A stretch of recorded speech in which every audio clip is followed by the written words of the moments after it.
este o consecință a legii reversibilității care ne permite să mecanizăm gândirea, să realizăm gândirea instrumentală, gândirea tehnică sau tehnicizată, gândirea artificială și provocată.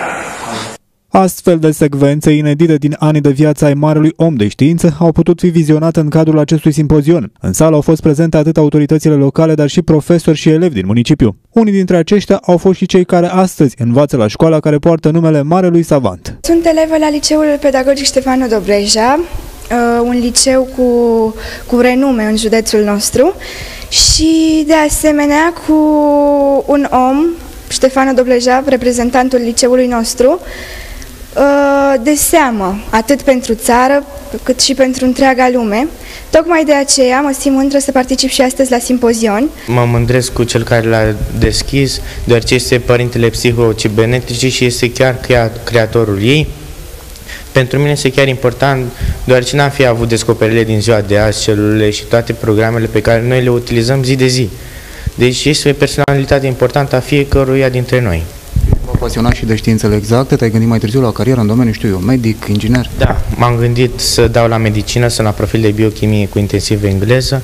Celor care au luat parte la simpozionul Ștefano Dobreja le-au fost prezentate pe rând fragmente din creațiile celui care a fost numit Părintele Ciberneticii Moderne. Cinematografic unic, filmat în 1978, cu puțin înaintea morții savantului și pe care, în mod excepțional, îl va difuza astăzi, moment ce se suprapune cu apariția în limba română a monumentalei lucrări datorate lui Ștefano Dobreja, Psihologia consonatistă. Este simpozionul dedicat marelui Ștefano Dobreja, Părintele Ciberneticii. Acest simpozion are loc în perioada 25, 26 și 27 octombrie la Drobeta Turnu Severin. Gazda simpozionului este Colegiul Național Traian. Într-adevăr, avem și o instituție de învățământ care poartă numele acestui mare om de știință. În această dimineață sunt și elevii ai Colegiului Național Pedagogic care au vrut să vină la acest simpozion.